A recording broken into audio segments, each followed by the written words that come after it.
Hello, I am Violet Gonda and welcome to the virtual launch of the Ndabaningi Sithole Foundation. We celebrate the work of one of Zimbabwe's iconic liberation war heroes, Reverend Ndabaningi Sithole, on what would have been his 100th birthday today. The NSF has been established by the family of the Reverend and well wishes to honor and perpetuate his legacy as an advocate for civil rights and Pan-African democracy. We will hear from a selection of key speakers, including family members, friends, and some trustees of the foundation. They are Reverend Kenneth Mutata, the Secretary General of Zimbabwe Council of Churches. He's also a cleric of the Evangelical Lutheran Church, the chairperson of the NSF, retired Anglican Bishop Chad Gandiya, executive manager of the foundation, Makaita Noel Mutasa, Dr. Ibo Mandaza, an academic and businessman who's also the director of a local think tank, Sapis Trust, Sipikelelo Sithole, the eldest child of Reverend Ndabaningi Sithole. We have a slight change in the program. Former Kenyan Prime Minister Raila Odinga will not be able to join us because of unforeseen circumstances, but has sent us his keynote address, which will now be read on his behalf by Simbai Muchimurenga Chizengeni, who is the grandson of Reverend Ndabaningi Sithole. In the first hour of the program, we will see selections of video presentations hosted by Mr. Makaita Noel Mutasa. I will then come back and moderate a panel discussion with the guest speakers. To our viewers who would like to hear, we would like to hear your thoughts on this.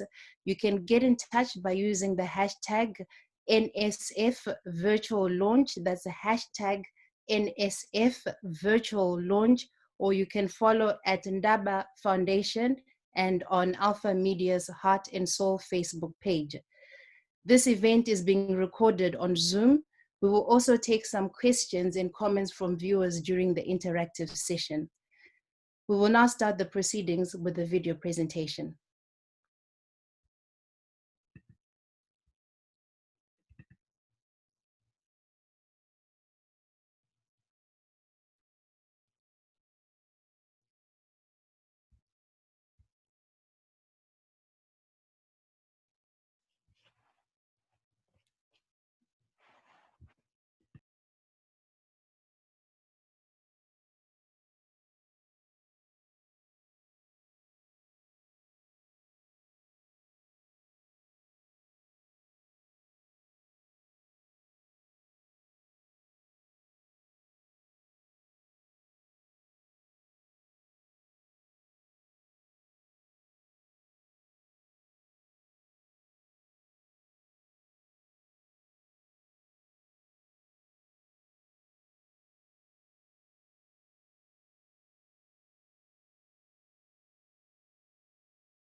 Home and abroad, those in the diaspora world, and our fellow African compatriots dispersed throughout the world by history.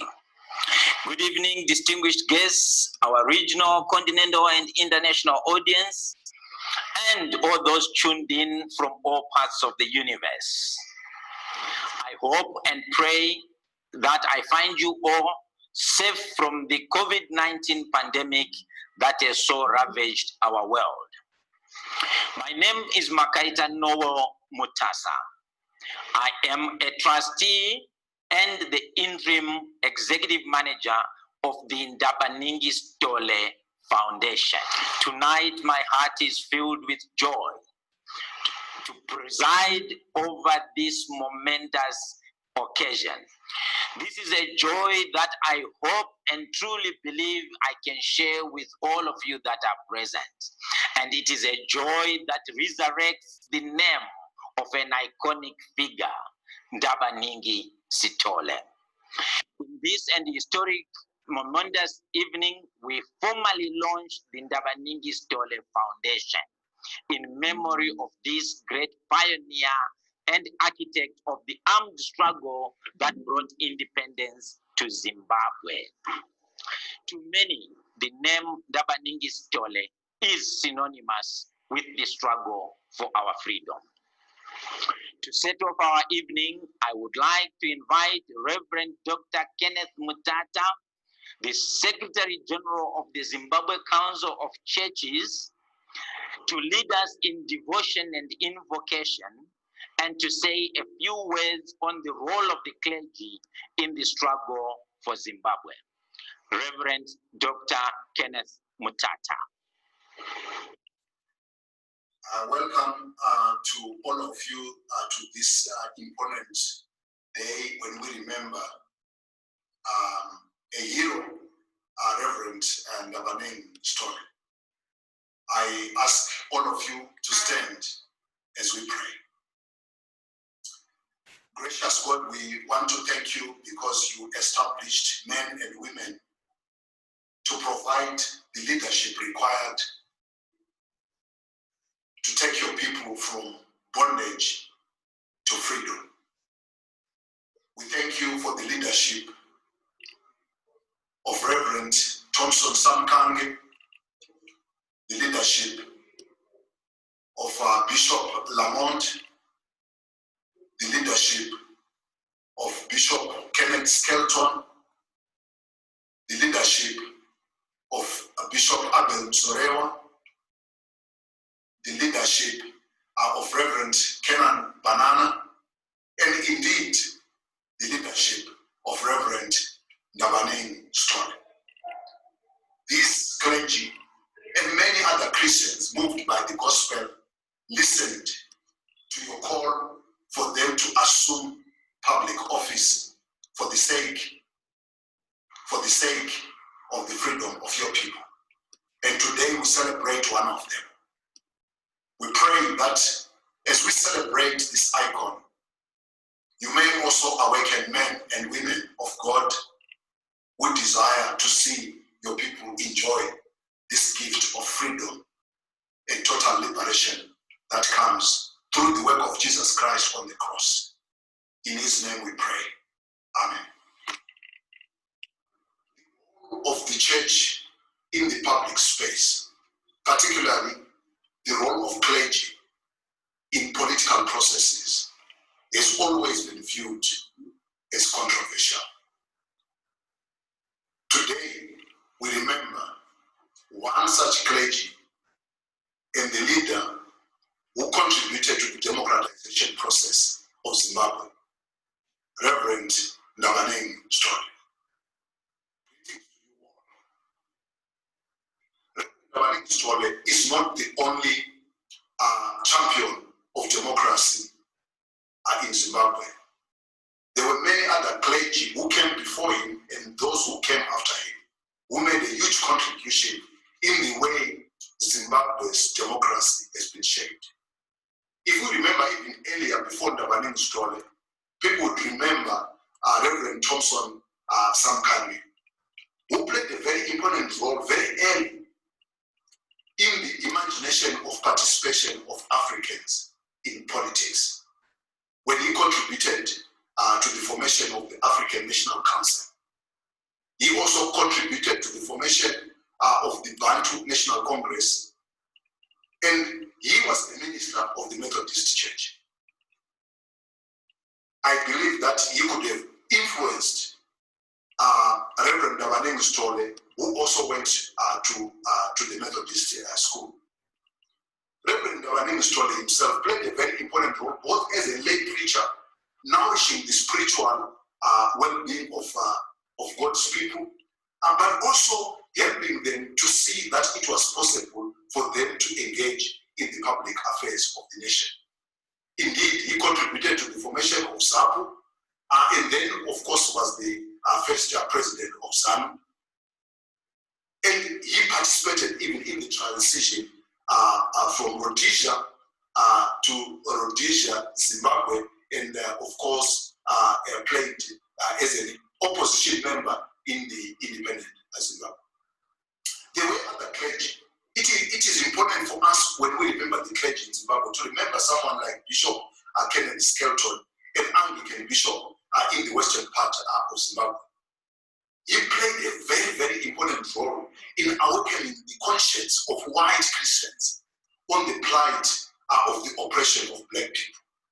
We know that his desire was to work across churches and hence his influence in the formation of Bulawayo Christian Council. His role in establishment of ecumenism in Zimbabwe was very, very important. It was such ecumenical thinking that shaped how churches contributed to the democratization of Zimbabwe. We cannot think about this clergy without remembering Bishop Donald Lamont, a Catholic bishop who was a fierce critic of racism. He wrote an open letter, for those who remember, to Ian Smith soon after the unilateral declaration of independence in 1965. And especially his criticism was in the Land Tenure Act, when he pointed out that such a position that segregated black people in access to land was contrary to the heart of the New Testament, which shaped the Christianity which Ian Smith prided himself of being part. Of course, many people may not remember all these people, but they will obviously remember Bishop Abel Msorewa, who was a very important player, especially in the transitional period in Zimbabwe. And he played an important role, especially when many of the nationalists were either in exile or when they were in prison. He played an important role, of course, and he signed the Lancaster House Agreement on behalf of Zimbabwe Rhodesia. Our first president in the independent Zimbabwe was Reverend Kenneth. He also played an important role, especially many people will remember the role he played when we signed to come together as Zimbabweans after a bloody massacre of people in Midlands and Matabeleland, and we signed the Unity Accord between Joshua Nkomo and Robert Mugabe, or between ZANU, PF and PFZANU. Now, if you look at all these clergy, they are wrong. There are threads that you can see that define how their work contributed to the democratization of Zimbabwe. I identified 5 things. The first thing is that they sowed the seeds of democracy, especially in the formation of political parties and taking leadership in political parties. It was at a time when this was not easy to identify with, especially if you were a Christian. But they provided the first initial thoughts that this was possible. The second thing that we can observe is that they provided community or thought or opinion leadership to help people to realize that oppression, racial segregation was wrong and that liberation was possible. So they provided initial critical consciousness among Christians. The third thing is that they provided transitional leadership. It was not very easy to imagine that we could move from oppression to freedom without too much bloodshed. But they showed that it was possible to stand in that gap between oppression and liberation. Fourth, we can see that they played a very important role in fostering national unity. Of course, we can see that Reverend Kenneth stand out as an example. But all of this clergy, we can see that their desire was to see a nation that is just, that is unified, that is peaceful, but that is prosperous for everyone else. Last but not least, we can see that the clergy also showed that it was normal for Christians to engage in the public space, whether it is in science, whether it is in research, whether it is in economics, or even in politics. They showed that it was normal for Christians to get involved in the public space with a conscience. One thing we can learn from this very controversial clergy is that if we are going to remember them the way we must recognize that it is possible for Christians, but particularly for clergy, to take a leading role in the public space, especially to do it with a clear conscience and commitment to the gospel of justice and righteousness. Thank you.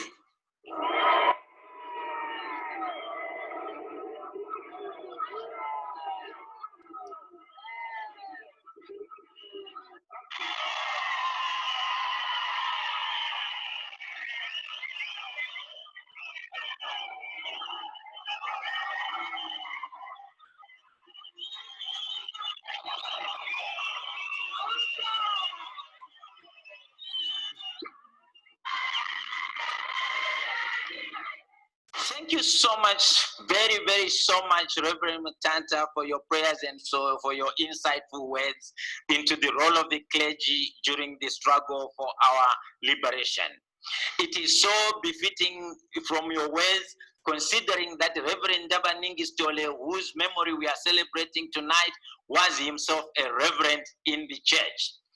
It is also of significant interest that Reverend Sithole, in going into frontline nationalist politics, declared that he had come to the realization that he could not continue to minister religion to have slaves, and that he needed to work for the total liberation of the country for all Zimbabweans, but without dissociating himself from the church.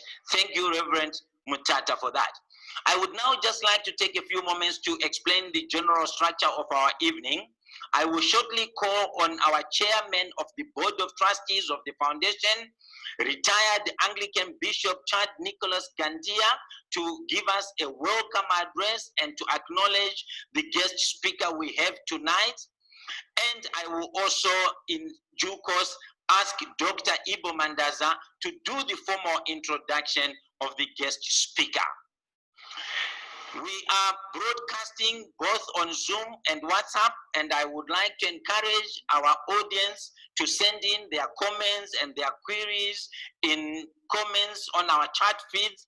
But at the end of this session or this evening, which we hope will last under 2 hours, we will have an interactive session with all our audience in which we will take a discussive forum. Thank you very much. Over to you, Bishop Gandiya.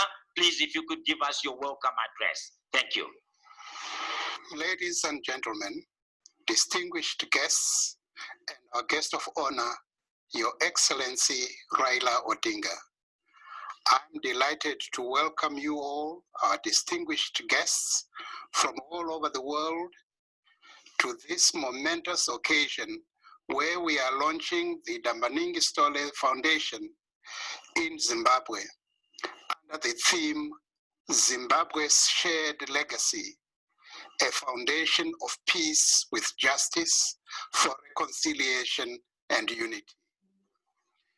This day, the 21st of July 2020, is special and unique because it is the centennial birthday of the late Reverend Ndabaningi Sithole, whose life and legacy have united us all here today. This launch takes place during an unprecedented time when the world is battling the COVID-19 pandemic, making it impossible for all of us to convene here in Harare, as was originally intended. Technology has allowed us to be together in spite of our varied geographic locations, enabling you who would otherwise not have made it to Zimbabwe today to join us from wherever in the world you may be. I am especially honored to welcome our keynote speaker, former Prime Minister of Kenya, His Excellency Raila Odinga, EGH, whose father was a prominent figure in Kenya's struggle for independence, who himself was well acquainted with Reverend Ndabaningi Sithole, often spending time with him during his visits to Zimbabwe. His Excellency Raila Odinga's efforts towards reconciliation and unity in Kenya are an inspiration to us here in Zimbabwe and are in sync with the theme of our launch. This theme demonstrates the Foundation's purpose of promoting discourse on Zimbabwe's liberation history, promoting reconciliation, unity, and national healing, as well as social and economic development and prosperity in Zimbabwe and Africa at large. The foundation itself was established by the family of the Reverend Ndabaningi Sithole and well-wishers in conjunction with patriotic Zimbabweans to honor and perpetuate his legacy as an advocate for civil rights, Pan-African democracy, as well as social and economic development in both pre- and post-independent Zimbabwe and Africa at large. Ndabaningi Sithole was a dynamic individual whose life is a challenge to summarize. 100 years ago, he was born in Nyamankovu, Zimbabwe, as the first of the 9 children of Jim Chandwana Sithole and Siyapi Chuma. Sithole developed a keen interest in learning at an early age, and this would contribute to his academic and intellectual progression, setting the stage for this remarkable life. At the age of 15, he received a scholarship to attend the Gandiya mission run by Garfield Todd, who would later become Liberal Prime Minister of Rhodesia, now Zimbabwe, from 1953 to 1958. He would then continue his education through teacher training at Wadlove Mission School in the 1940s, and subsequently at Guane Mission and then Ngezi Mission, where he also obtained a BA through correspondence. In 1953, Ndabaningi Sithole moved to Mount Selenda Mission, where he continued to teach and was a lay preacher. The mission recommended him for theological training at Newton Theological Seminary in Andover, Massachusetts, in the United States of America. He returned from the USA in 1957 as an ordained minister, becoming headmaster of Chikore Mission in Chipinge, and was elected president of the Rhodesian African Teachers Association in 1959, which marked his entry into politics. The same year, his most popular book, African Nationalism, was published. He would go on to be imprisoned for 11 years from 1964 to 1975 for his role as a nationalist leader. And upon his release, he continued to be a major figure in the years building up to the independence of Zimbabwe in 1980. Thereafter, he continued his lifelong fight for democracy, justice, and human rights as an opposition figure in independent Zimbabwe right until his death in December of 2000. In Penn Pennsylvania in the USA, where he had gone for medical treatment. Prolific author, he published 12 books in his lifetime and left many unpublished writings that the foundation intends to publish or republish posthumously. To celebrate our launch, we are excited to launch the third edition of his book, African Nationalism, which served as an inspiration for many of his fellow African nationalists. Ndabaningi Sithole was a family man who endeavored to play his role as a father to 6 children and as a husband to his first wife, Kenan Alice Sithole, and later Vesta Sithole. All this in spite of the sacrifices he had to make, including separation from his family during his years of detention. Ndabaningi Sithole was a family man. Our journey as the foundation began as discussions and suggestions during the days after his burial in December of 2000. Though a number of efforts were made and the family received several inquiries about it over the years, the idea really started gaining momentum in 2015 when family members went through his library and found a wealth of information, including his letters, unpublished writings, photographs, and many vestiges of Zimbabwe's history. They found that there were many missing pages to the history of our liberation struggle that were in the library. As is the case in Zimbabwe at large, they also discovered professors in the United Kingdom and the USA who were using Sithole's books as part of their Pan-African history and African liberation studies curricula. At this point, it was now imperative that something be established to preserve this shared legacy.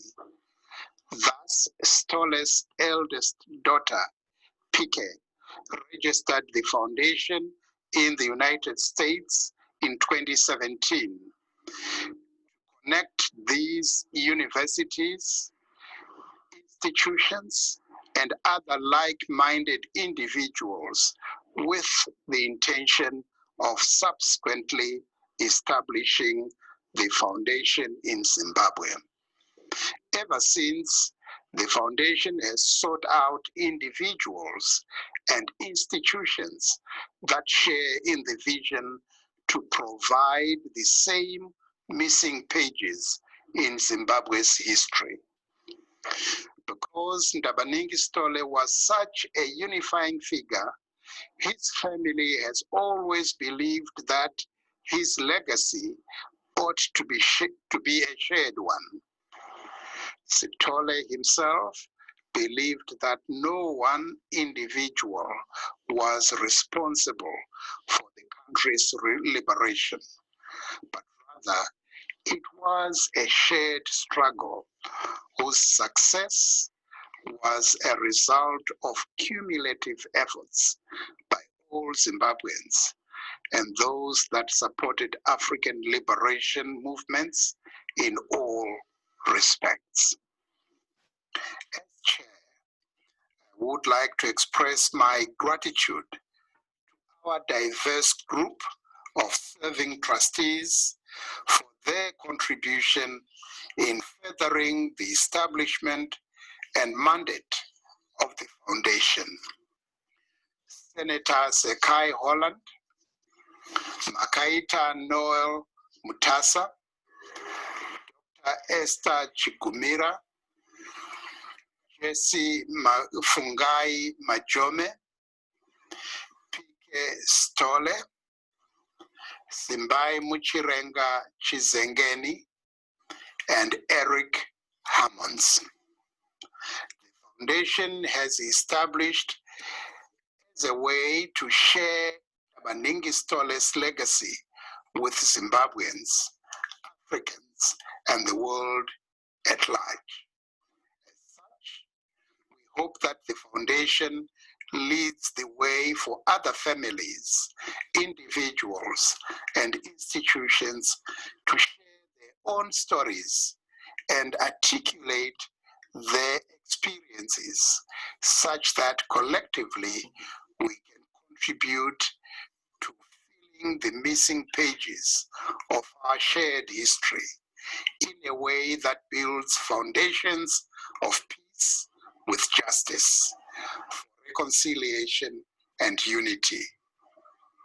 Historians say the way a people articulate and understand their history influences how those people negotiate their present and shape their future. Let the foundation be a light that shines so bright it encourages other lights to shine.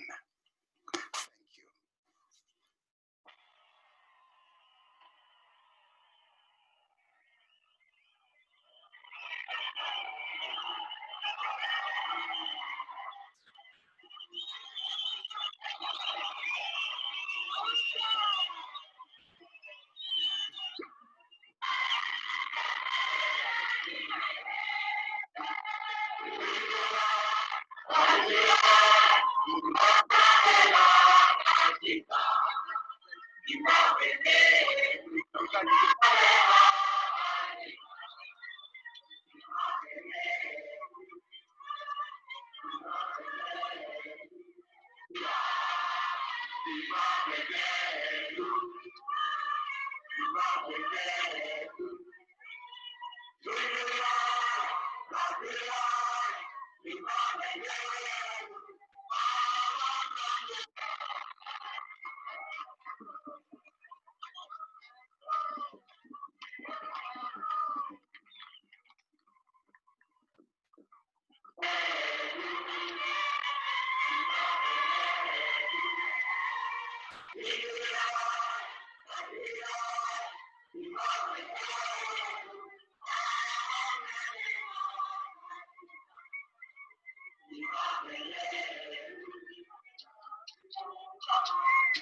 In talking about the work of the foundation tonight, I would like to go through its core objectives, its aspirations and goals, and I would also like to share with you its immediate and longer-term initiatives and activities.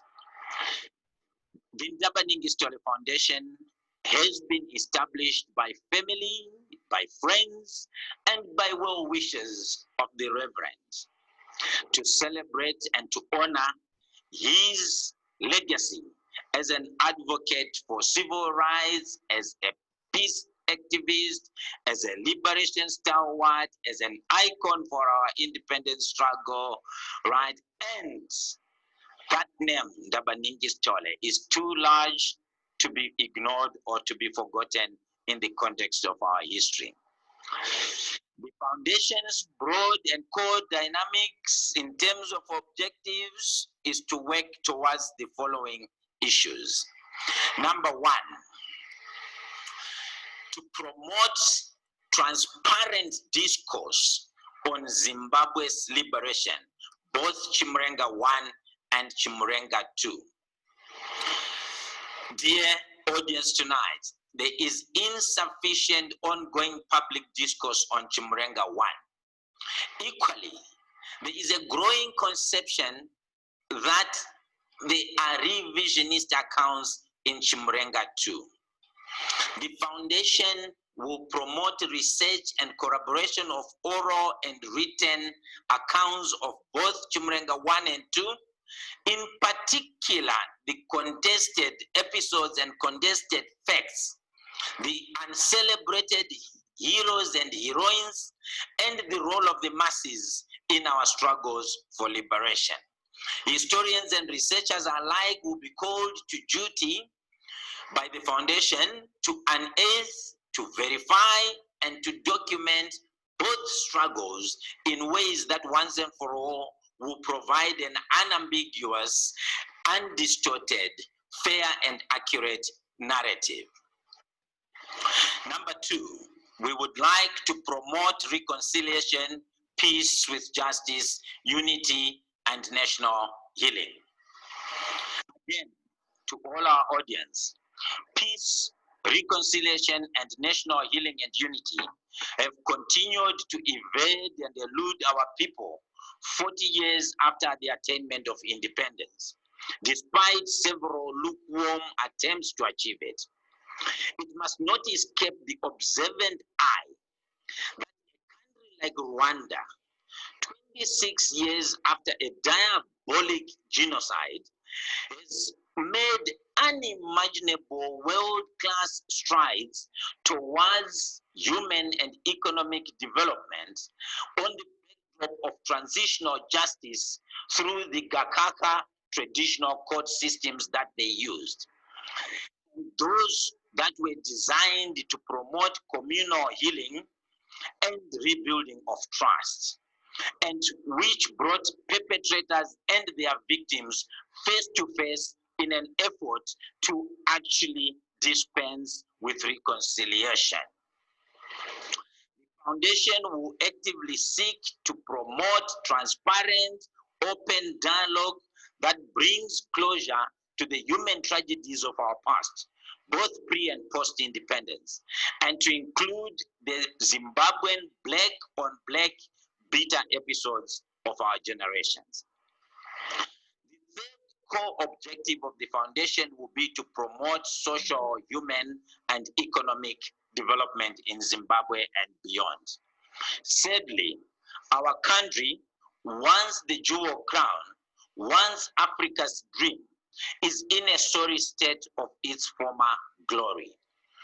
Having destroyed a functional economy inherited at independence, our nation now lags far behind regional and continental peers for reasons that reduct to lack of pragmatic governance. The foundation aims to promote the tenets of good leadership and governance as a contribution to the restoration of war, and of piloting, alongside others, a human and economic developmental trajectory that should and will change the fortunes of our present and future generations. To achieve its objectives, the foundation has embarked on some initiatives, some of which I am able to presently elaborate on. Firstly, I would like to talk about the Ndabaningi Sithole African Research Center. This Ndabaningi Sithole African Research Center will be a scholarly center, a scholarly research library, which shall house in particular Reverend Sithole's and other luminaries for that matter, published and unpublished works, artifacts, printed media, right, and any historical material that we can collect and deposit there too. It shall be a repository of all those accounts from other uncelebrated liberation heroes and heroines. Its goal is to be a library where critical pieces of the missing pages of our Zimbabwean history can be located. And it shall be developed and built upon not only through the efforts of the foundation, but through the efforts of our peoples at large. It will be a resource for academics and non-academics who wish to know more about the Reverend Sithole and who wish to know more about Chimurenga 1 and Chimurenga too, as well as Pan-African history as far as we can put it together. Significant progress has been made on establishing the Ndabaningi Sithole Research Center. In support of this initiative, we appeal to anyone who has any material on Reverend Ndabaningi Sithole, be it pictures, be it articles, be it videos, recordings, or anything at all that you may have in your possession, to contact us at the foundation and to able to share that material with us so that it can eventually make its way into the research center. Like to make that same appeal to local and international organizations that are in possession of historic material that can actually help us to continue to build this. The family of Reverend Sithole has so kindly agreed to give up the litany of library materials that they have on Reverend Sithole. His handwritten notes, the vast depth of letters that were exchanged between him and a lot of other people, right, and published works that have been discovered, and anything that they have in their possession for their late father, grandfather, and family patriarch to be given and to be used in the African Research Center, Ndabaningi Sithole African Research Center. So we thank them for that. Secondly, I would also like to talk about the Ndabaningi Sithole Scholarship. The foundation has already reached a signed agreement with the University of Reading in the United Kingdom to establish a Ndabaningi Sithole Scholarship for African students who wish to pursue studies at the master's and PhD levels in African history. This scholarship will be open to Africans throughout the continent, provided they are pursuing their studies in African history and the struggles of independence throughout the continent. In that regard, we are so grateful to Associate Professor Dr. Haig Schmidt, who teaches African history at the University of Reading, for facilitating this collaboration. Dr. Schmidt herself is a historian of modern Africa whose passion for Africa, right, has led her to specialize in the history of East Africa and Southern Africa, including countries like Tanzania and our own great Zimbabwe in the 19th and 20th centuries. She is also one of those professors that the foundation identified as having been using the written works of Reverend Ndabaningi Sithole in their curriculum. Thirdly, I would like to talk about the program for the republication of the 12 books that Reverend Sithole published in his lifetime. As part of the celebration of this launch, we are releasing the 3rd edition, right, of his signature book, African Nationalism, as already has been said by our esteemed chairperson. And towards the end of this year, by December, we will republish another of his books, right, Letters from Africa, Letters from Salisbury Prison, a remarkable collection of his letters that he wrote when he was in prison, and which provide significant gaps, explanatory gaps into the occurrences and happenings throughout our liberation struggle. I look so much forward to the republication of that book and to its being available to people in Zimbabwe so that they can read for themselves, right, what transpired in that period. I would like to make a special mention of another book, the very first book that Reverend Ndabaningi Sithole ever wrote, and the very first book ever to be written in Ndebele, Umvukela Wamandebele, which means the Ndebele Rebellion, and which was published in 1956. This book is an emotive account meant to raise the consciousness of oppressed Africans, and it did exactly that, not only in Reverend Sithole himself, but in a whole number of other nationalists who obviously then contributed to the liberation of our country. This book will be republished in 2021. Also of significance to the people of Zimbabwe, and which they should find interesting, are Reverend Sithole's post-independence ideas and beliefs, which he penned in 2 booklets, right? The New Social Order for Zimbabwe and the new political order for Zimbabwe. The foundation will prioritize the principles enunciated in those booklets in the annual Ndabaningi Sithole commemoration lectures that will commence at the end of this year, and which will be in partnership with think tanks, with the civil society, with academia, and with tertiary education institutions. To support its objectives and initiatives, the foundation is appealing for donations and is seeking sponsorship for its programs. The finances of the foundation will be audited by a firm of public accountants and auditors who have already been appointed and who have accepted their role. And it is our sincere hope that individuals, institutions alike, those that are with us in our audience tonight and those that will follow our work through our websites and social media handles will extend their lending help to the work of our foundation. As has already been clearly explained by our chairman, Bishop Gandiya, at a pre-launch press conference, the foundation does not seek political space in the affairs of Zimbabwe. The foundation does not support any particular political party or any particular individual in their individual political sense. The foundation, however, retains its civil and social rights like any other law-abiding civil Zimbabwean to discuss and to comment on the affairs of our country in a constructive, developmental, and cohesive manner. And indeed, our foundation will stick to that principle. In keeping with the spirit of a shared legacy, the foundation will be reaching out to other families that are of the liberation struggle, and also to other institutions and also to other peoples across Africa to collaborate our work and to collaborate our objectives. As a foundation, we are dedicated to celebrating the extraordinary life of Reverend Ndabaningi Sithole and for furthering his shared legacy to build foundations of peace with justice, for reconciliation, and for unity in our country.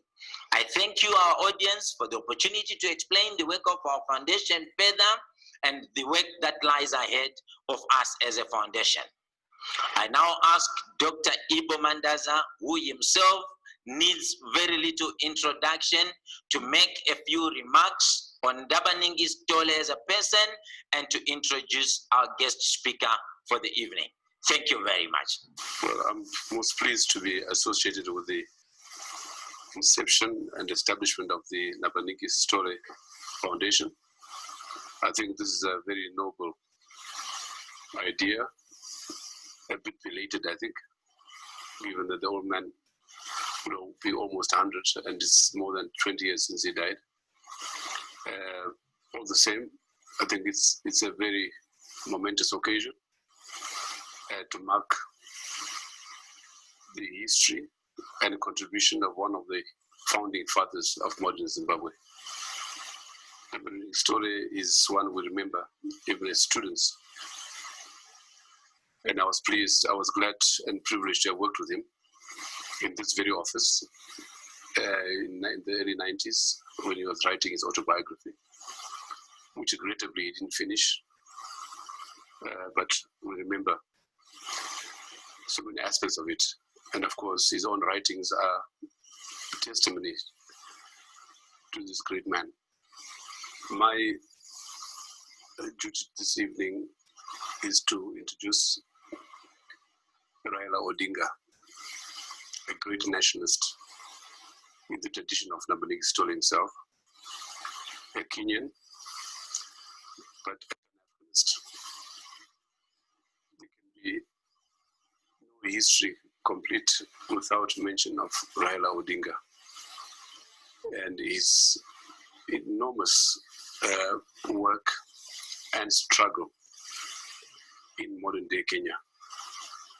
A man whom the presidency has eluded several times, mainly because of the vagaries of politics on our continent, and in particular, the institution of election rigging and election irregularities.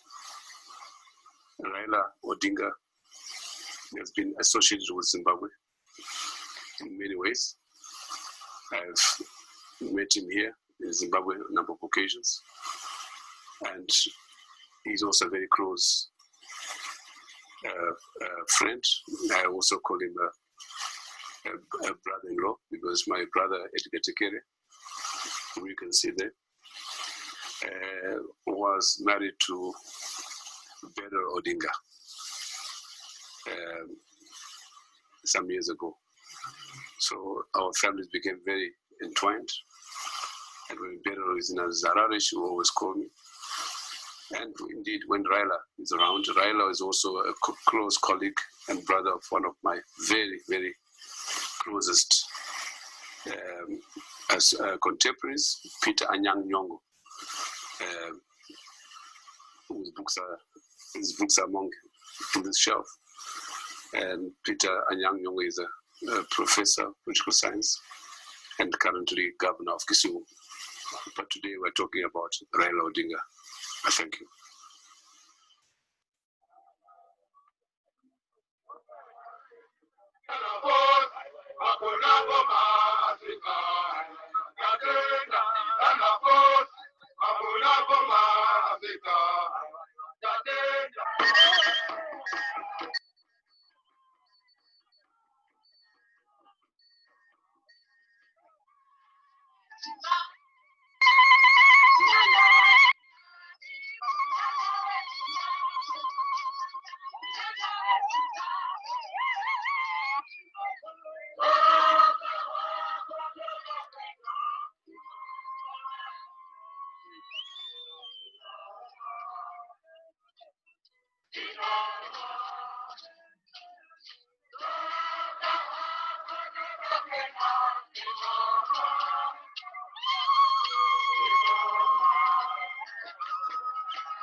Few things can be as rewarding as taking up the cause of a colonized, suffering people and ending up with helping them attain the desired and deserved freedom. And yet even fewer things can be more demanding, painful, and risky. Fighting for freedom is literally walking through the biblical valley of the shadow of death. These are the realities liberation fighters in Africa and everywhere across the world had to contend with.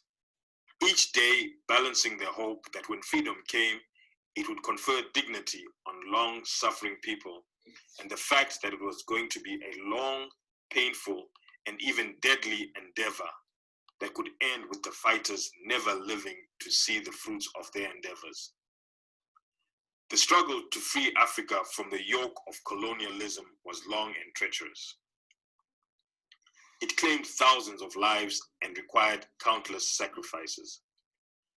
Many of those sacrifices went unnoticed, while some of them found their way into history books and are even remembered today with great pride and honor.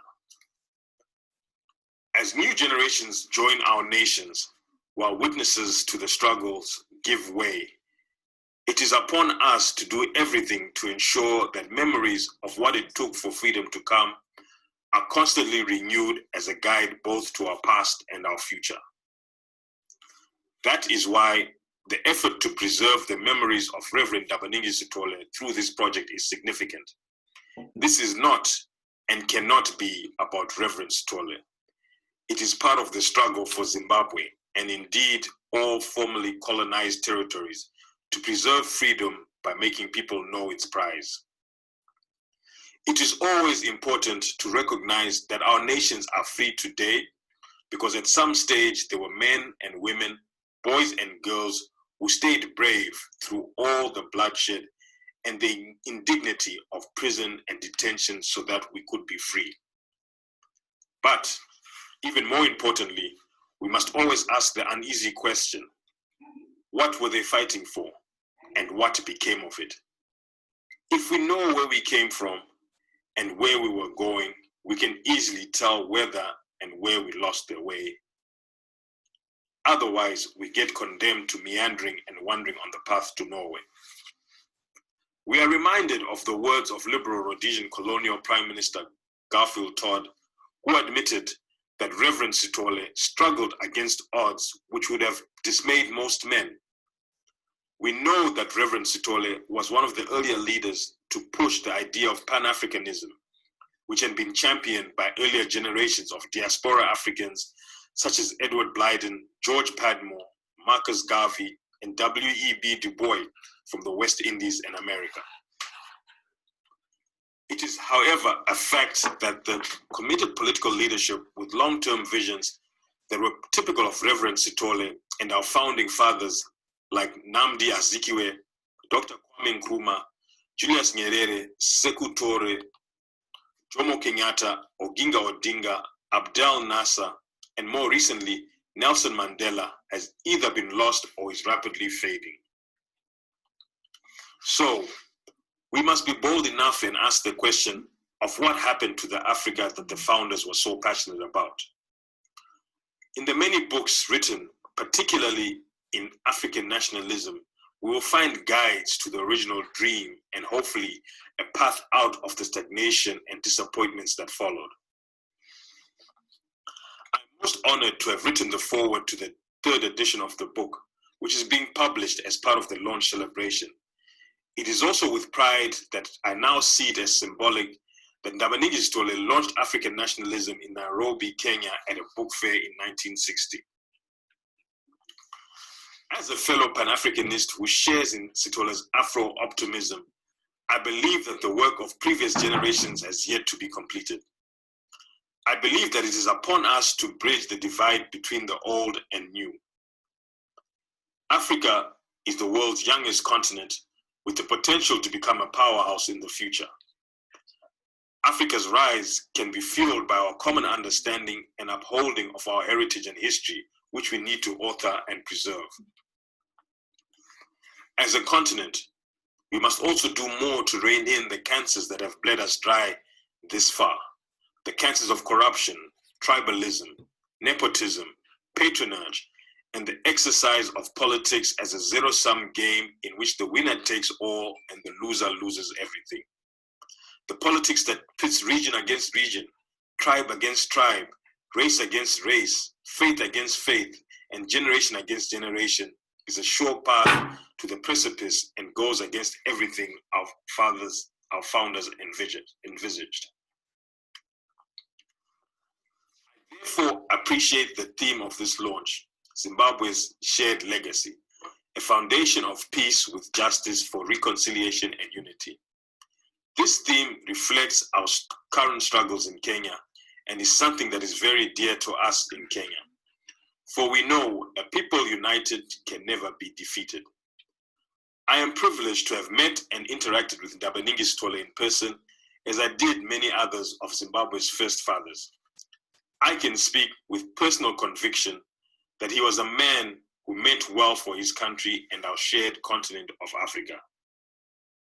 Let us build on his legacy and create a foundation of peace with justice for reconciliation and unity.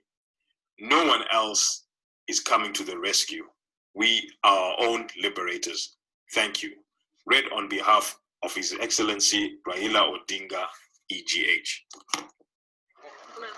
What was it like having 10 years inside? Well, it was like hell itself, you can be sure of that one. What kept you going? Well, the inner person kept me going. What do you mean by the inner person? Your religious faith? My religious faith and my conviction that my cause is right. Has it been worth it? Well, I did mostly reading and writing. What did you read? I read mostly sociology and also politics. You've written one book already. Have you another one ready now? Yes. Has it all been worth it? What worth it? The 10 years of your life inside? Yes, it has been worth it, because if people are to demonstrate their belief in their own cause, they have to suffer for it, and I'm glad I suffered for the cause of the people of this country. After all, it is our natural right that we should have independence in this country. It is inconceivable to any logical mind that the effective vote should be in the hands of 5% of the population to the exclusion of 95% of the population. After all the speed and all the events of the past 2 or 3 weeks, does it make you feel hopeful that you can now reach an accommodation with the Rhodesian government? No, we cannot reach an accommodation with the Rhodesian government because the Rhodesian government is determined on minority rule. Until they change that position, I cannot see how we can reach an accommodation. You don't think that position is going to change at a constitutional conference? I don't know. That is the question you should ask Mr. Ian Smith. I would now like to ask the eldest daughter of Reverend Ndabaningi Sithole, Mama Spikelelo Sithole, to please give us a vote of thanks and to please give us in your own words the family's appreciation, the appreciation of the friends, and the appreciation of all that you are associated with in the work that the foundation has now embarked on. Mama Pike, please give us your words. Thank you very much. Good day to you all. On behalf of the Sithole family, it gives me great pleasure to deliver the vote of thanks to you all for joining us in launching the Ndabaningi Sithole Foundation. For those who are familiar with Reverend Ndabaningi Sithole's works, this is an overdue project for which I am extremely grateful to the trustees for undertaking. Considering that our nation is by and large now devoid of truth and subject to a single narrative, I am particularly touched by their boldness as expressed in the objectives and the purpose of the foundation. It is truly encouraging that the trustees have actively taken the first steps towards correcting this deficit. Going forward, the challenge to all of us is to engage in a more genuine discourse that will be necessary to build sustainable foundations of peace with justice for reconciliation and unity. For this occasion, we could not have had a more befitting guest speaker than His Excellency Raila Odinga, who himself is all too familiar with the pre- and post-independence challenges. His legacy is one that guards the values people have died fighting for, and one that empowers the youth to create a more just society. Indeed, he has fought hard for his views and always stuck to principle rather than expediency, a true reflection of my father's beliefs. Baba, we thank you for sharing your insights and inspiring us with your words of wisdom. We want to express our sincere thanks to Reverend Kenneth Mtata, retired Bishop Chad Nicholas Gandiya, Mr. Noel Makaita Mutasa, and Dr. Ibo Mandaza for their individual roles in bringing today's event to life. Additionally, the launch of this foundation would not have been possible without the financial contribution from a number of well-wishers, including Naani Chando, Jania Mkunga, Jocelyn Hassan, Shingai Sithole, Blessing Dube, and Aleta Mzorewa. Thank you to the organizers and technical team who worked tirelessly to make this event possible. These are Patience Msanena Molusengo, Busi Kanyile, Daniel Sango, Priscilla Sithole Ngube, Johane Mbofu, Melody Chigwaza, and Panganai Sithole. And last but not least, a big thank to you, the audience, for giving us the gift of your time in order to participate and celebrate this occasion. In the spirit of becoming our own liberators, the challenge I leave with you today is to take courage and be leaders of transformative change. Thank you. We feel very strongly that the whole idea is to buy time for the Smith regime and also to defuse the present armed struggle going on. This is the old trick of Mr. Smith. In 1974, Mr. Smith did succeed in diffusing the armed struggle. And now that it was intensified at the beginning of this year, he would like to diffuse it once more without settling the basic problem that faces Zimbabwe. Zimbabwe is an African country, and naturally it has got to be ruled by the African people who happen to be in the majority. Do you feel the fighting will go on? Yes, it will go on, and it should go on. For instance, you take the present arrangement, the defense is to be in the hands of the whites, law and order is to be in the hands of the whites. What happens to our fighters, thousands and thousands of them outside Zimbabwe? We are very, very anxious indeed about their future. According to these proposals, there doesn't seem to be any taking into account what will happen to these thousands and thousands of guerrillas who have committed themselves to the noble idea of liberating their country. It would appear to me they are just left out and anything can happen to them and nobody seems to be interested in their fate. And yet they are the very people who have caused Mr. Smith to change his attitude toward the entire question of Zimbabwe. So what do you see as the future then of Zimbabwe? A fight to the end until the guerrillas take power? I'm afraid under the present circumstances, that has to be the course of events.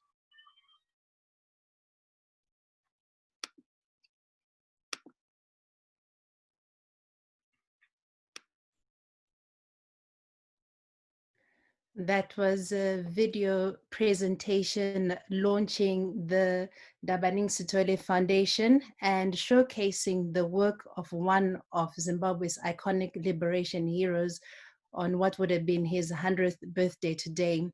And before I continue and go into the panel discussion, I wanted to just apologize for the poor sound quality in some parts.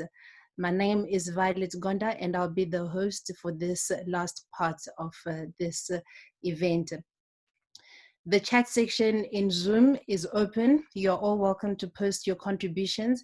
And as usual, if you'd like to say something directly, please raise your hands and we will call you up. Let me start with the chairperson of the NSF, retired Anglican Bishop Chad Gandiya. Bishop, what space does the NSF seek to occupy in Zimbabwe now?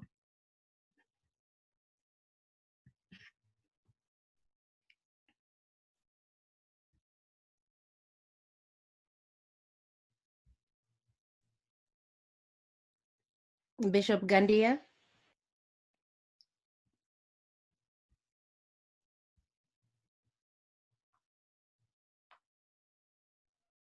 Can you hear me? Yes. Okay. Let me go back. I was saying that there is need in Zimbabwe for open discourse about our liberation struggle. The foundation, as we have already mentioned, seeks to promote this open discourse amongst Zimbabweans with regards to our liberation struggle, so that the story, the history of our struggle is open to everybody. And it should be documented truthfully so that the good and the bad is brought out.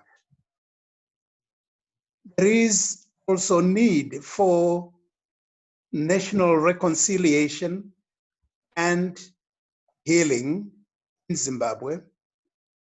And the foundation seeks to promote and encourage national reconciliation,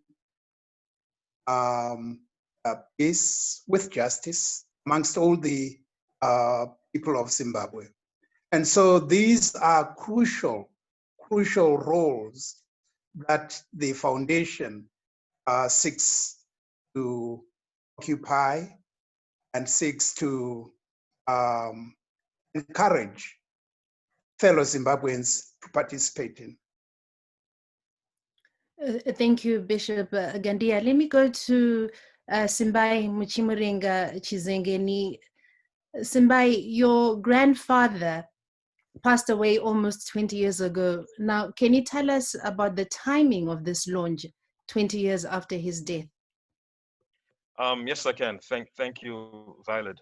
I think our journey towards launching this foundation now started at the time that the Reverend passed away, but over the last few years, it gained momentum, particularly as a number of unrelated events happened.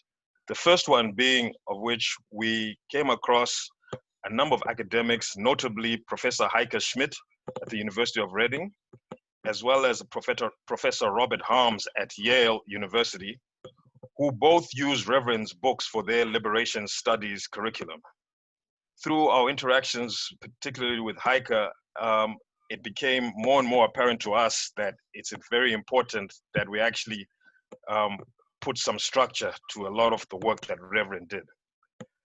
During this time too, we came across a treasure trove of information in his library, which really was relatively untouched over the last 16 years up until the time we came across the information. And going through that information, it became apparent that, you know, it was important that we share this information with Zimbabweans and for all to know about the Reverend's views, for people to know about the Reverend himself, but more importantly, to know his views on the various contested and controversial issues on Zimbabwe's liberation history. And then lastly, because of the space for the deeper discourse on the liberation history now exists. And as a family, with all the information that we found in the library, we found it befitting for us as the family to bequeath to the nation his papers so that we can provide a foundation upon which that discourse, that much needed discourse on our liberation struggle can occur. Now, Simbai, it was still on you. Do you think your grandfather would be proud of where the country is right now? No, not at all. From his writing, this is not the Zimbabwe he envisioned. There's a lot. It'll all come out with the books that we're republishing. But you know, he was a person of unity, a person who respected people, respected human rights. Was a person who upheld cultural and traditional values, and and more importantly, a person who more importantly to me, a person who said, you know, Africa should develop its own systems. Don't look to the east, don't look to the west. Let Africa decide for itself how it should govern itself and what systems it has for itself. So to answer your question, no, he would not at all. And let me ask your aunt, I believe, Sipikelelo Sithole. You mean Sifiso, Aunt Sifiso? Sorry? Sifiso, I think it's Sifiso, yes. Yes. Yeah, is she online? Yes, she is. Sifiso? So I wanted to find out from her, like, to get her views in terms of, you know, considering the history of Ndabaningi Sithole. If he was to wake up today, you know, can he identify with today's Zimbabwe? I don't know if Sifiso can answer that. If not, Simbai, I would like to hear your views on that. Because I can't seem to see Sifiso. Is she on?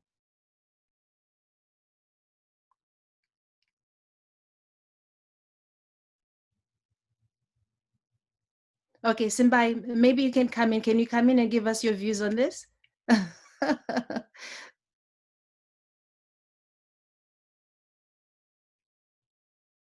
Simbai, are you there?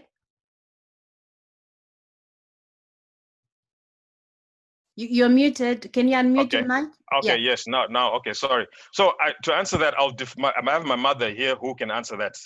Sipikelelo Sithole, she can answer that, yeah. Okay, all right. Sipikelelo, can you come in? Can you give us your thoughts on this issue, considering your father's history? If he was to wake up today, do you think he would be able to identify with today's Zimbabwe?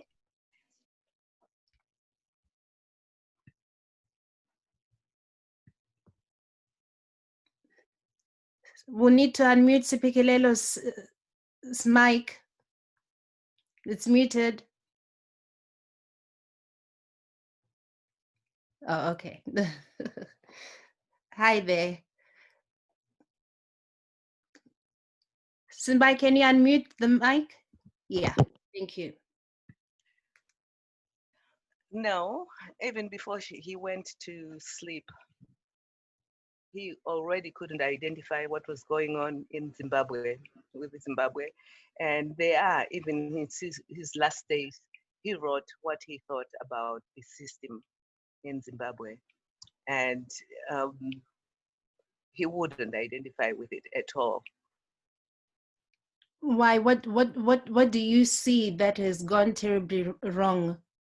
Okay, my father used to talk about, each time we were traveling, he used to look at women carrying big drums of water and say, when I was growing up, and say, Pige, when we get our independence, this will never happen.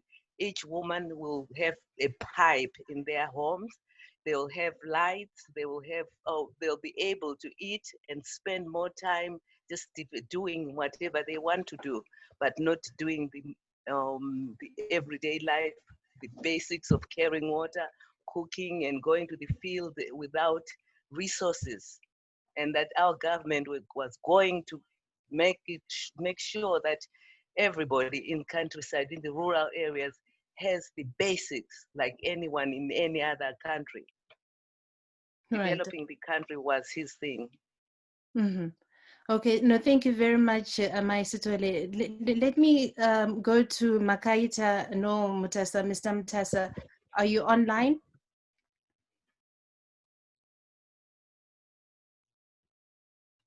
So I wanted to find out from you, you know, what are the specific activities that the foundation is planning to execute in the next 3 years, between now and the next 3 years?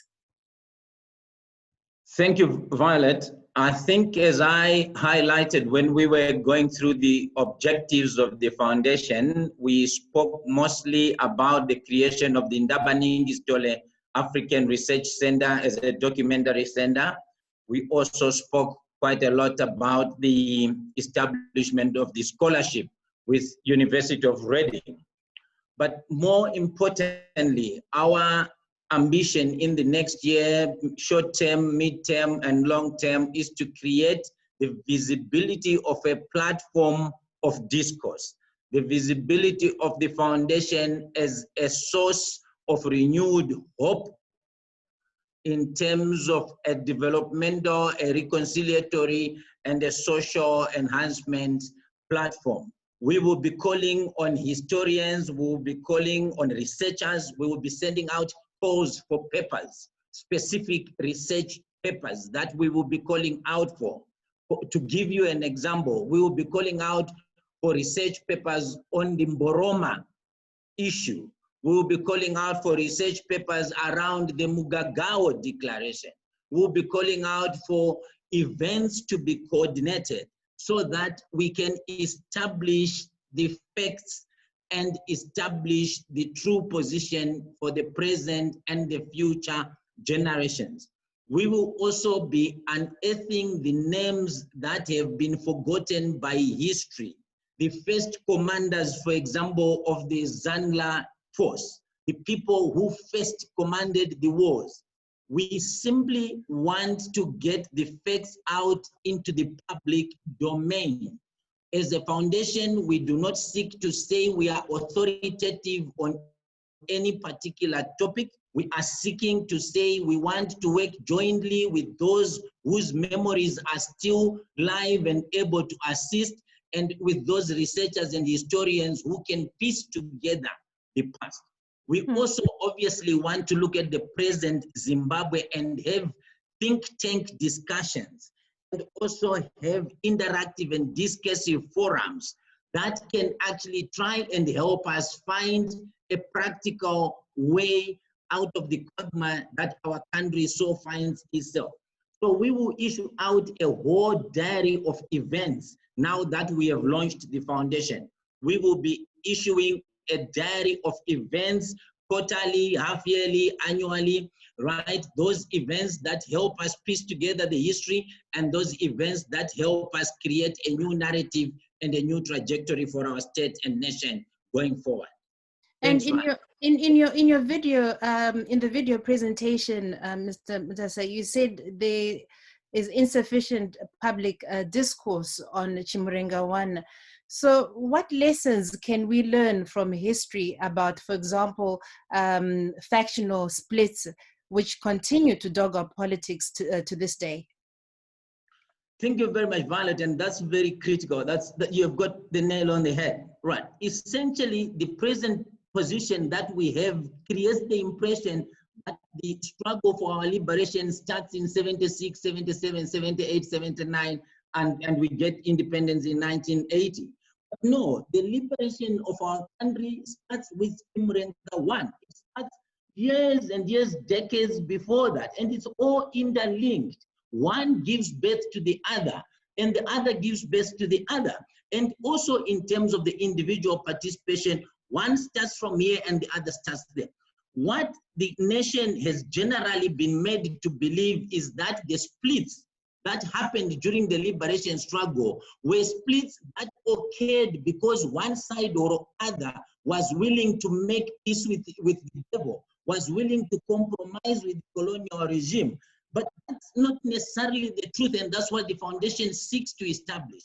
That these splits were more us on us splits. They were black on black. They were intra. There were struggles within ourselves. They were not necessarily a compromise with the colonial regime, but they've been portrayed as if they were compromises with the regime.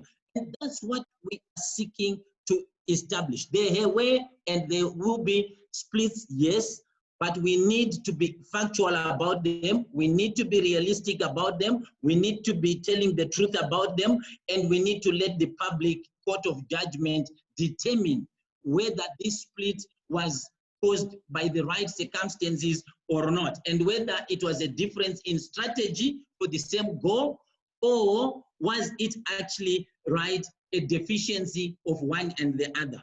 Thank you, Violet. And I'm sure we'll hear more about these actual events as time goes on. But I want to go to Dr. Ibo Mandaza.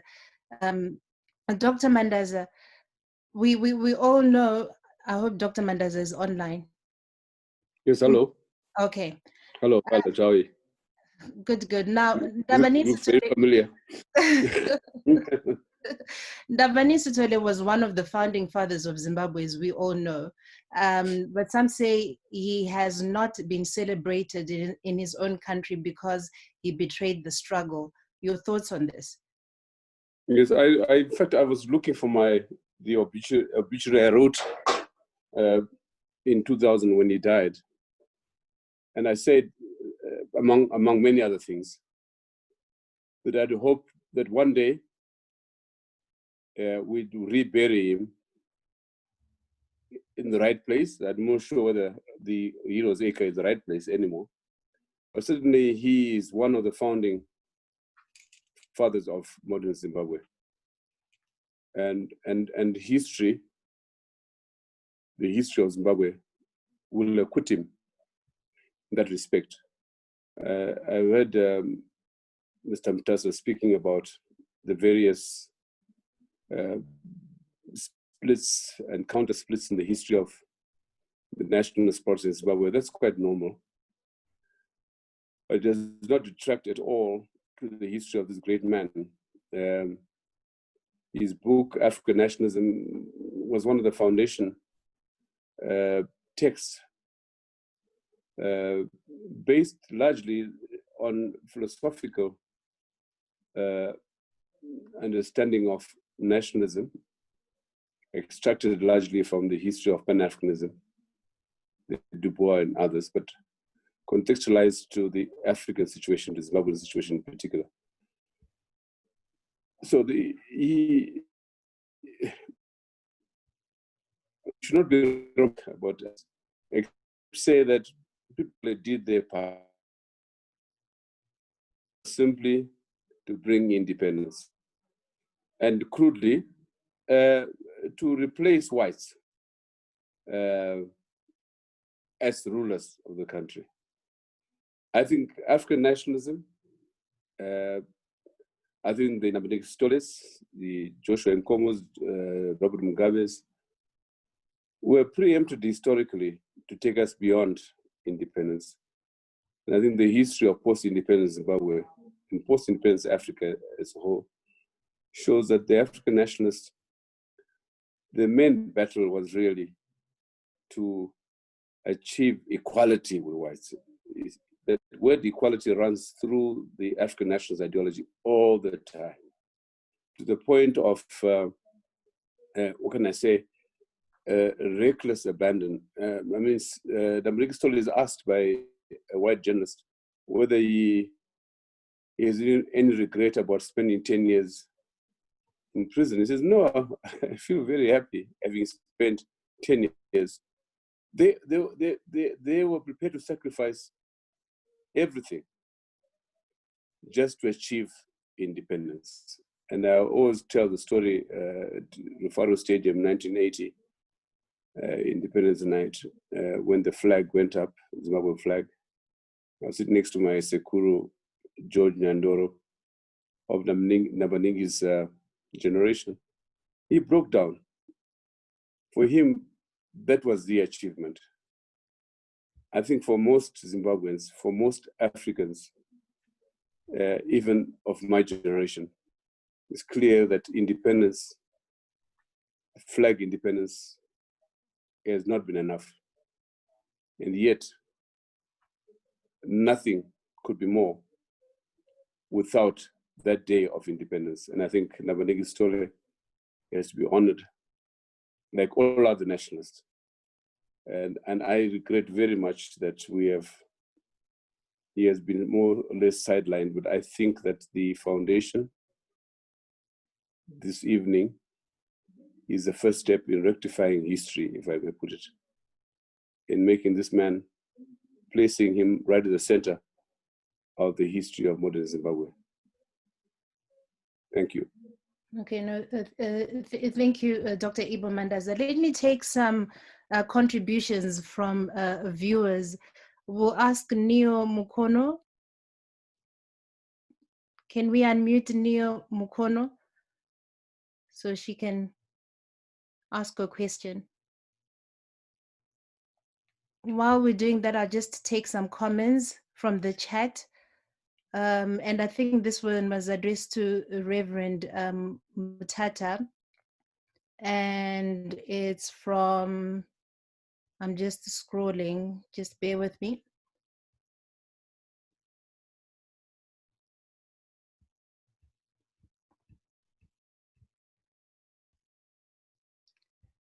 Is Neo Mukono, can we unmute Neo Mukono, please?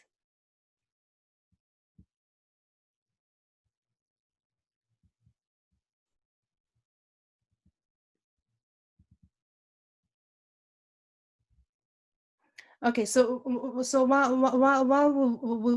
we're waiting to hear from Neo Mukono, let me just ask Reverend Kenneth Mutata, and this was from Monesai Workington Sithole, who asked, what is the difference between the role of the clergy of the old and the present day Zimbabwe? Reverend Mutata. Thank you very much for having me. Actually, this is quite an honor to sit before the feet of the great clergy who shaped the way the nation could could have become. And I think they leave work that has not yet been completed. First, I think what Bishop Chad Gandiya highlighted, I think the imagination of a united in the midst of its diversity is something that we have not yet managed to fully appreciate our nation. We are still trying to build a homogeneous society, and I think this nuance of understanding nationalism that recognizes diversity is something that is a gift from the old generation,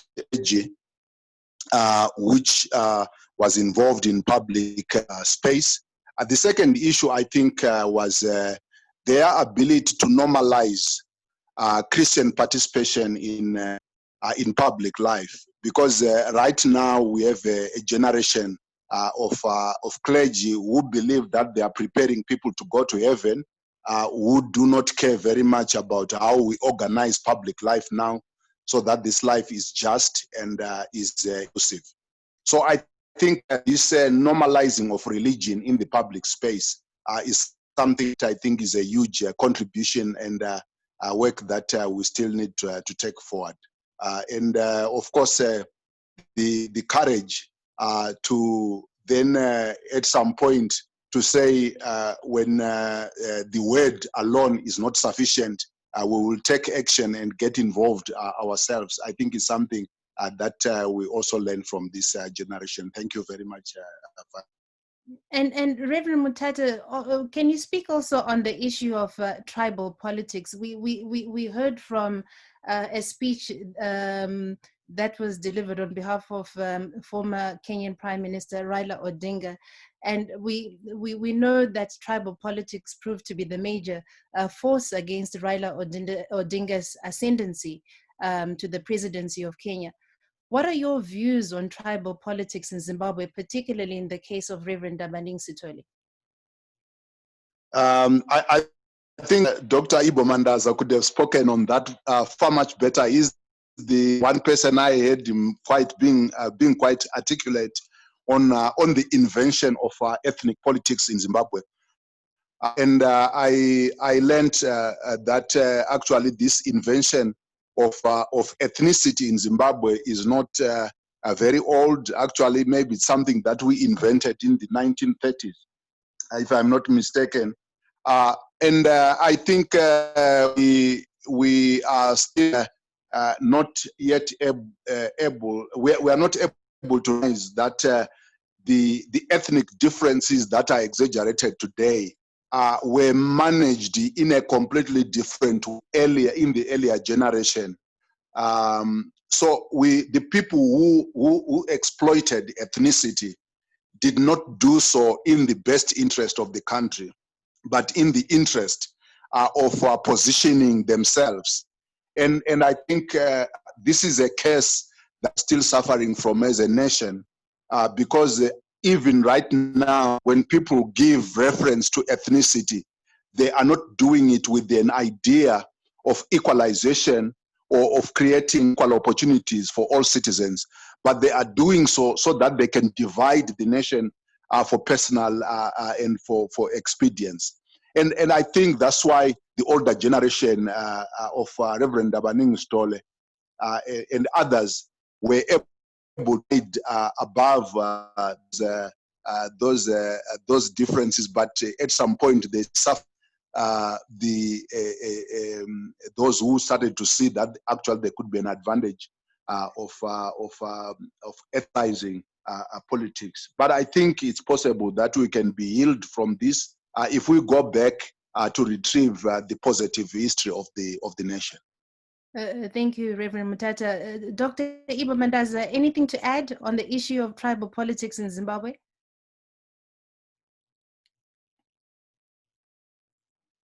You unmute me? Yeah, no, I just thanks Kenneth Mtata for using me as a reference. I have to use others as a reference as well. I think a famous South African called Achi Mafeje was my teacher, wrote a little article in the Journal of African Studies in 1969 called The Ideology of Tribalism.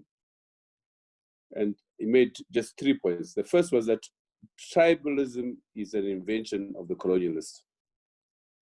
Because he said, in the ordinary sense, a tribe is a sociological unit, pre-colonial, describes a family of families in a particular location, completely isolated from the modern world. And he's saying basically the impact of colonialism, by definition, destroyed the whole social and historical basis of tribe. And therefore tribe and tribalism was an invention of the colonialists as part of divide and rule, or as part of trying to perpetuate a pre-colonial setting in the interest of a colonial situation. And so, secondly, therefore, he says that nationalism, African nationalism, was really, ironically, a coalition of tribes, inverted commas.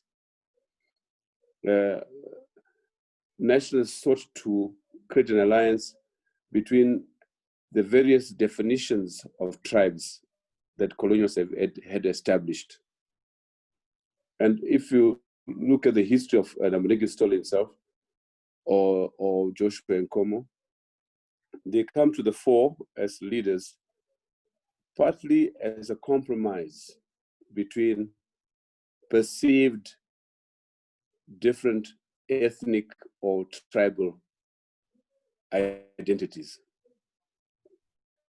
So Joshua Nkomo is brought by George Nyandoro and Chikerema as a kind of a compromise between the rivalries already present in nationalist politics between the so-called Zulus and so-called Karangas, and therefore the Ndebele factor becomes a compromise. And so likewise, 1963, ZANU is formed, Ndabaningi Sithole becomes a compromise. If you remember, Ndabaningi Sithole beat Robert Mugabe to the presidency of ZANU in 1963 at Gweru. So the principle of compromise has been quite constant in Zimbabwean nationalist politics. It's a way of balancing, compromising. I remember very clearly at independence, our mandate as new permanent secretaries, leaders, so to speak, was to use the compass in all appointments, north, south, east, west, east, central. Every board, every ministry, you have to balance out. And this is what I call the expertise of old nationalists. The Ndabaningi Sithole, the Joshua Nkomos, the Robert Mugabe's. They were not immune to tribalism, but they knew how to manage it, how to mediate it, to create nationhood. And the best experiment, the best experiences in this regard are, of course, Julius Nyerere and Kenneth Kaunda. But let's be fair, people like Ndabaningi Sithole and Mugabe achieved that to a level. By contrast, I think Mnangagwa, he's far from being a nationalist. He has no clue at all as to how to balance, to create a national balance of the kind that Mugabe's and Kaunda's and there.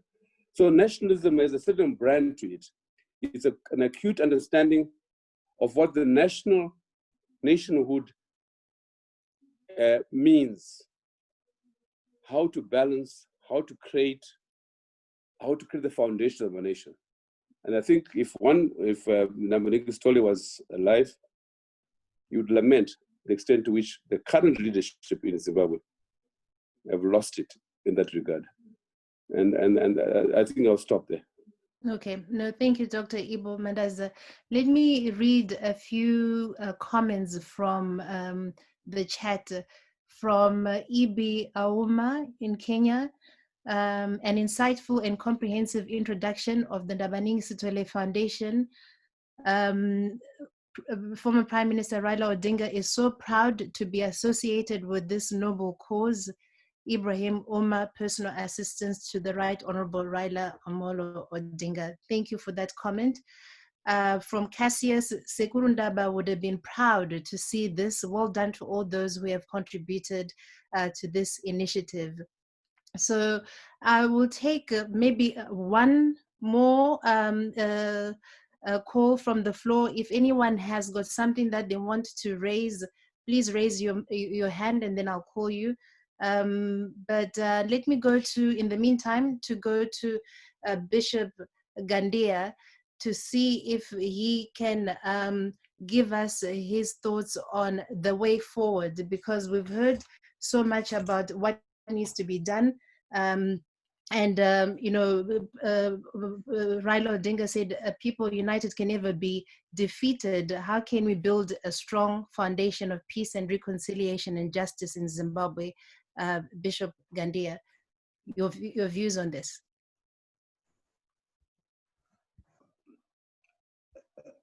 Right. We definitely need to rope in everybody. We have politicians and church people, civic society. We need to work together for the good of our nation. And as a way forward, I think we have started as Ndabaningi Sithole Foundation to say, look, the liberation struggle was won by us all, and not just by a few individuals. That could be a starting point for us, that we acknowledge the contributions of all people, regardless of where they are coming from. There may have been differences, but that should not in any way minimize the huge contributions. And so I would like to invite you all to join us in correcting mistakes of the past and charting the way forward as a nation. Thank you, Bishop Gandiya. And we have a raised hand, Francis Musoni.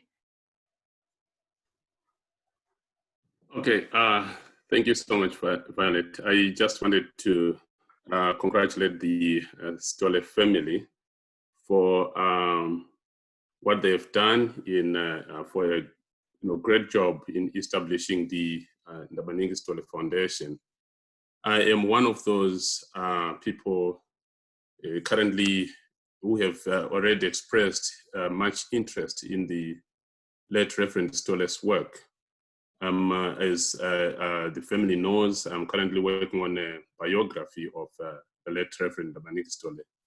And I must say that I feel very, very encouraged by,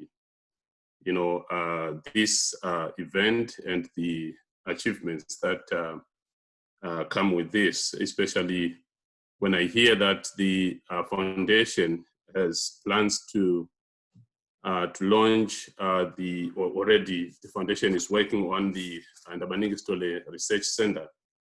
That is something that I would really want to, I would urge everybody to support that, because I know for sure from my personal research that I've done with the large part of it with the assistance of the family, there is a lot of material out there that relates to the life and work of the late Reverend Ndabaningi Sithole. I will quickly mention Yale University Divinity Library. There is a lot of material that came from the seminary where the late Reverend went for his BA in Divinity, studies.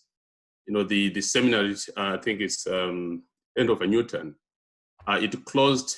In other words, there was a time when it ran into some financial issues, and it got merged into the Yale University Divinity School.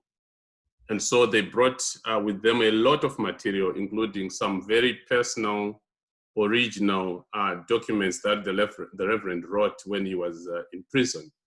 And they are there at Yale University. So my hope as a scholar, as a historian, and as someone who is also working on the late Reverend's biography, is that material will be, the foundation will find a way to bring that material home to Zimbabwe, at least the original or copies of such of those materials, so that many of us, including the young Zimbabweans born after independence, who have been made to understand the history of this luminary that we are celebrating today from a specifically narrow perspective, will get an opportunity to learn more about him, and also to appreciate the work that he did towards the liberation of Zimbabwe. I've listened very closely to the debates, the discussions for today, and I personally feel very, very encouraged. And I hope that, of course, he, like anyone else, had his points of weaknesses and controversies, but there's a whole lot of material. I mean, there's a lot that we can learn as a nation from, if we take the time to understand who he was and what he did. I think there's a lot that we can learn, and I hope that the scholarship program and the research center project will succeed and will contribute to educating, especially the young generation, about the life and work of the late Reverend. I thank you. Thank you, Francis Musoni. And before I go to Mr. Mutasa for his closing remarks, I understand Dr. Ibo Mandaza would like to make a short comment. Dr. Mandaza? Thank you, Violet. Can you hear me? Yes. Yes. No, I don't want to forget, in the course of my work with South Africa, Ministry of International Relations, I came across a lady, Paulina Mokazi. She's on this program, listening in for South Africa. Her grandfather was a Sithole, and she came to Zimbabwe a few years ago to trace her roots, went as far as Chipinge, and she's definitely part of the Sithole family. So I'd like to just welcome Paulina Mokazi to the program and say that here you are. You heard it all about your great uncle. Secondly, I want to say the following with respect to the last speaker. In the early 90s, we gave the Reverend Ndabaningi Sithole a grant at SAPES Trust to do his autobiography. And he, within a month or two or less, he had done 5 chapters of the autobiography. And then something went wrong, the Churu farm issue, and then it stopped. But these were amazing 5 chapters. I learned a lot about it. And I'm just wondering, those who made reference to his collection in the various libraries, in the various seminaries, whether they came across these 5 chapters. Unfortunately, those were the days of hard copy. There was no saving on discs and so on and so forth. I gave the 5 chapters to Masipula Sithole, his brother, to finish the autobiography. I'm sorry to say, but Masipula was nowhere near his older brother in terms of writing skills, and what was produced was not acceptable for publication. And I thought that Vesta Sithole might have got that copy of the 5 chapters, because in her book, in which she accuses me of refusing to write his autobiography, which was completely false, and I rebutted that. On the contrary, I invested so much in the old man in terms of trying to get that autobiography out of him. And I'm just hoping that in the course of your research, fellow researchers out there, you can come across these 5 fantastic chapters about the Ndabaningi Sithole. And I didn't know then that he was born in Amadlovu until those 5 chapters, that his mother was a Chuma, that his first language was actually Ndebele. His first book was actually Ndebele. And it gives a major insight into the whole history of the Ndau factor in Zimbabwean history. I really hope we can find it, and maybe we should exchange notes, but we should try and find those 5 chapters if it's possible. Thank you. All right. Thank you, Dr. Ibu Mandaza. And on the issue of research materials, quite a few people agreeing with what Francis Musoni said. Joy Mutare Fashu Kanu says, oh yes, I agree. The West possess so much of our heritage and are reluctant to give it back, arguing sometimes that they can take better care of it. And you have Alitha Mzorewa who says, I understand a great amount of the materials he produced will cost money to retrieve. Is it possible to ask the entities that hold them to donate them to the foundation? I am confident some will be willing to do that, a goodwill gesture if asked. And Strengths ask, how do we become members of the foundation? Hope there are plans to help us donate towards the cause. The small way we can, also media presence is needed. Perhaps the executive manager of the foundation, Makaita, Noel, Mutasa, can answer those last questions, especially in terms of how can others be members of the foundation. And on that note, from me, Violet Gonda, I'll say this marks the official end of the launch of the NSF. I will now hand over to Mr. Mutasa with his closing remarks. Thank you, everyone, for participating in this event. Mr. Mutasa. Thank you very much, Violet. Thank you very much to everybody who has been with us this evening. As I said in my opening remarks, I am overjoyed, and I am happy that it is a joy that seems to fill a lot more of us than I had anticipated and imagined. I would like to encourage all of those that would like to follow our work, to support our work, and to be with us and to share with us, to visit our website on www.sithole.org and to follow us on the various social media handles such as Twitter, Facebook, and Instagram using @Ndaba Foundation. There you will find direction to how you can support us, to how you can work with us, and to how you can be with us. I am humbled by this evening. I'm humbled by the contributions from everybody. A wise man once said, the best time to have planted a tree was 20 years ago. The second best time is now. And therefore, if we did not plant this tree 20 years ago, we are planting it at the next best possible time. I thank you all and goodbye.